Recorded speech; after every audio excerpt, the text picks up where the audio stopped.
The sun dipped below the horizon, casting golden hues across the tranquil Jetavana grove.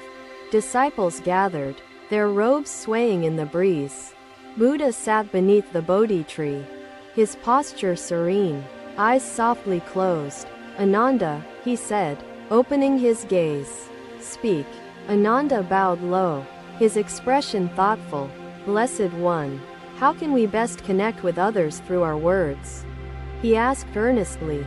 The Buddha smiled, a gesture as calm as the still water of a lotus pond. "Not words," he replied. The disciples exchanged curious glances. "Blessed One, if not words, what bridges the gap between one heart and another?" Ananda questioned again. The Buddha lifted a dry leaf from the ground, holding it delicately. "What is this?" he asked softly. "A leaf." "Blessed One," responded Ananda, his tone reflecting slight confusion. The other disciples observed silently, puzzled. "This leaf," began the Buddha, "was once vibrant. It danced in the wind, nourished by sunlight and rain." He paused, allowing the group to ponder the life cycle of the leaf. "Its story lies not in its words but its essence," he continued. "When you engage another," Buddha said, "listen beyond their words. Seek the essence behind their voice, the truth it carries." He gestured to the grove surrounding them. "Just as each tree whispers secrets, each being shares truths carried on life's winds." Ananda nodded slowly, the weight of the teaching settling in his heart. Others leaned forward, captivated by Buddha's wisdom. "Fear of scarcity blinds us to the abundance within our connections," he said. "But compassion opens the gates to mutual prosperity." His words carried weight beyond the sanctuary, resonating with the birds, the trees, and the earth itself. His voice softened, yet its resonance touched every heart. "A farmer once approached me, his tone filled with anger. His words were sharp, cutting, and laden with accusation." Buddha began. "I listened not to his words, but to the anguish behind them. His fury was but a mask for grief." The disciples listened intently, each word pulling them deeper into the story. Buddha's voice flowed like the Ganges, soothing and powerful. He had lost his crops to a sudden flood. His family was hungry, and his heart brimmed with despair. Buddha explained. I asked him, "What burdens your soul the most?" Silence followed, yet the silence carried the weight of his agony. He wept. Buddha continued, his voice gentle. Tears spoke the pain his words concealed. His fury ebbed like a receding tide. The disciples marveled at Buddha's ability to uncover truths hidden beneath surface emotions. Their respect for him deepened, through compassion. I listened to him, not to reply, but to understand, Buddha stated, his tone reflecting profound empathy. Deep listening is not passive, Buddha added. It is an act of courage and presence, a gift of connection.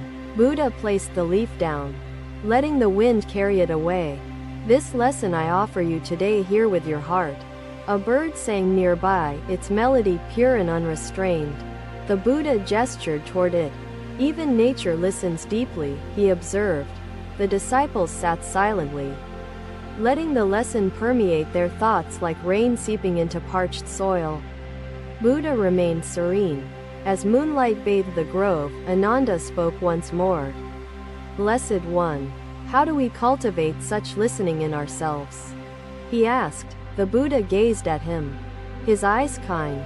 Begin with silence, he said.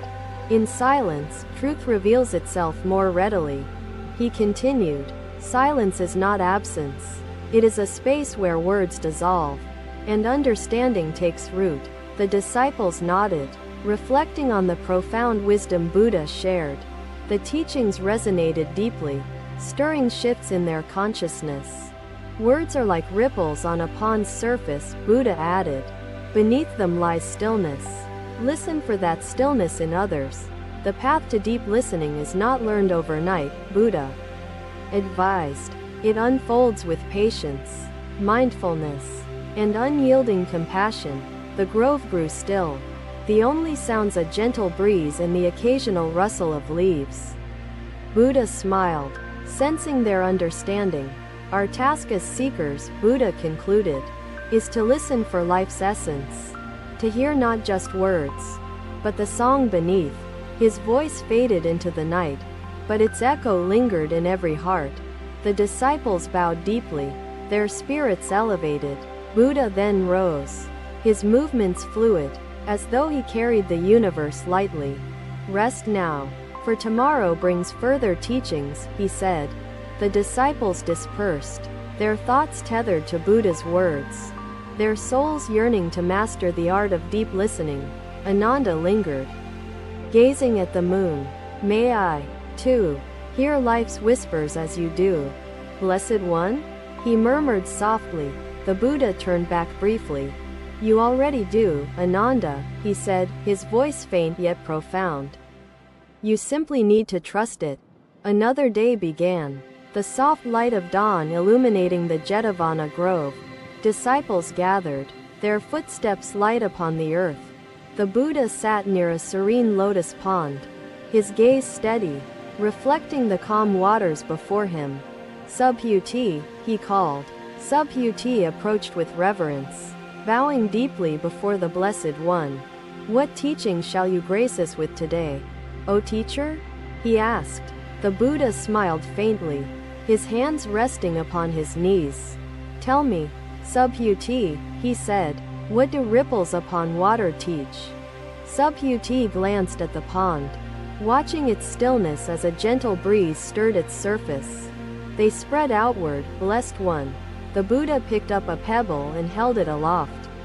Observe, he said, dropping the stone into the pond.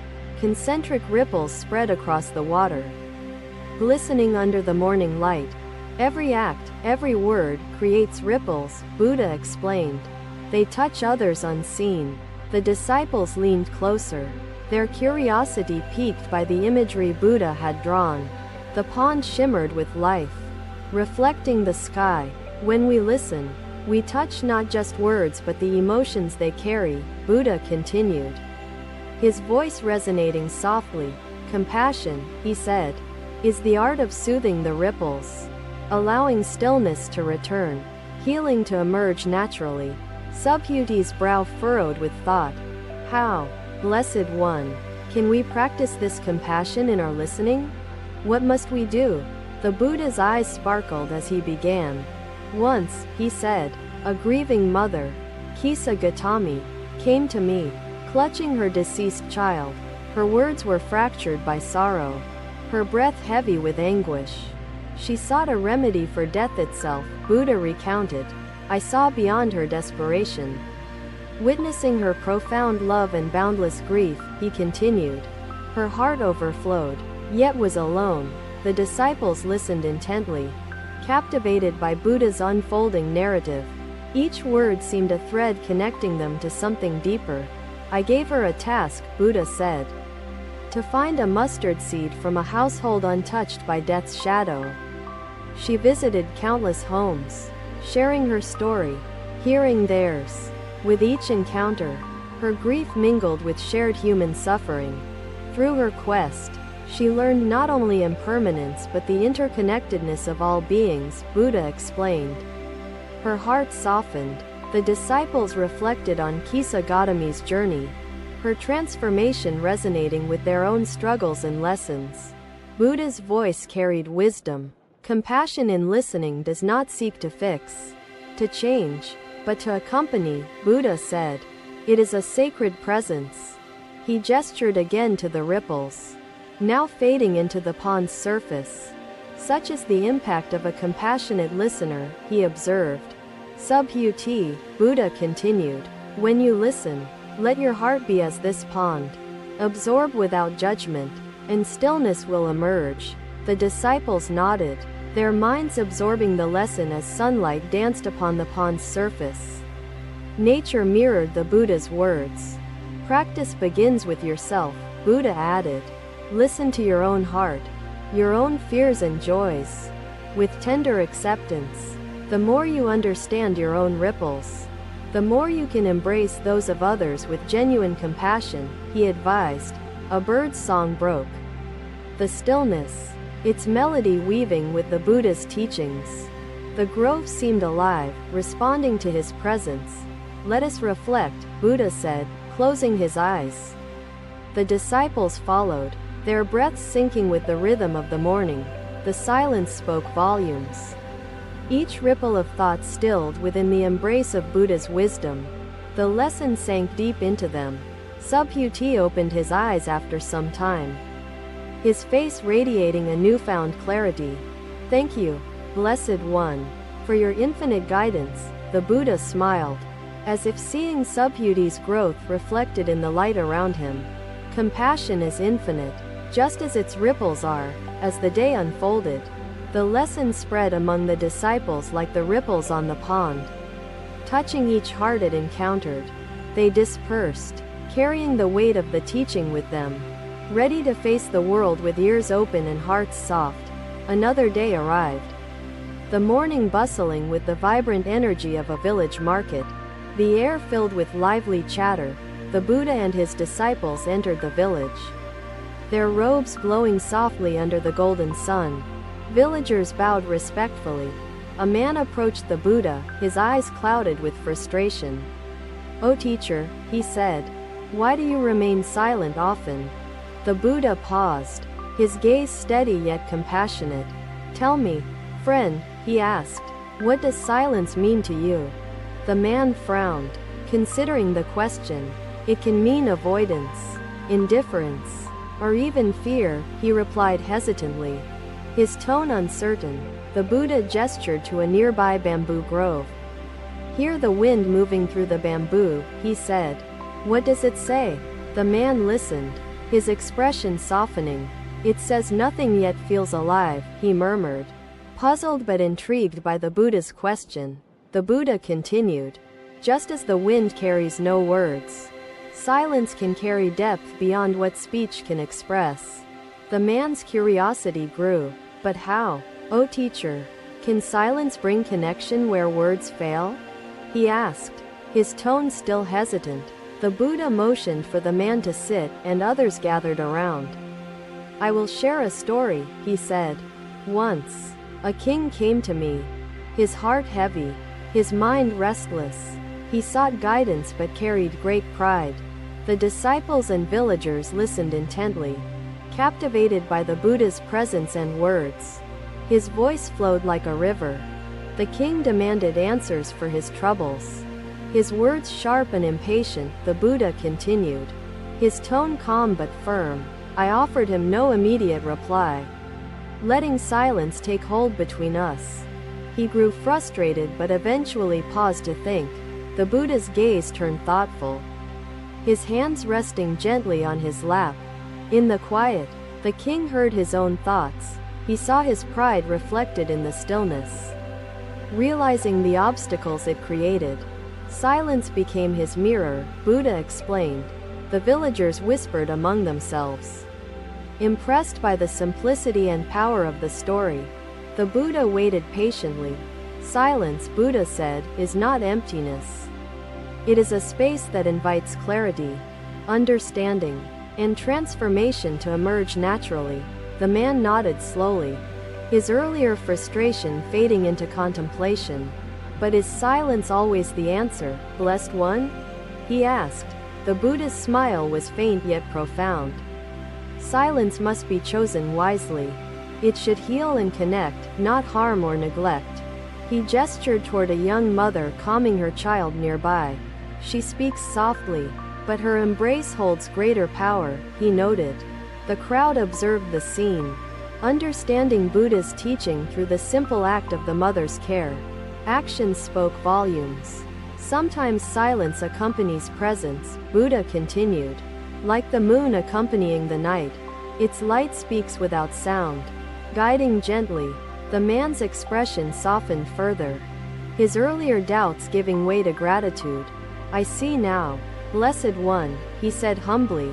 A gentle breeze stirred the bamboo grove, its rustling blending seamlessly with the Buddha's words. The moment felt timeless. The Buddha rose gracefully, his movements deliberate and unhurried. "Remember," he said, "silence is a tool, not an escape. Use it to listen, to understand, and to connect," he concluded, his voice resonating with quiet strength and enduring wisdom. The villagers and disciples bowed deeply, their hearts touched by the teaching. The Buddha continued his journey, ever serene.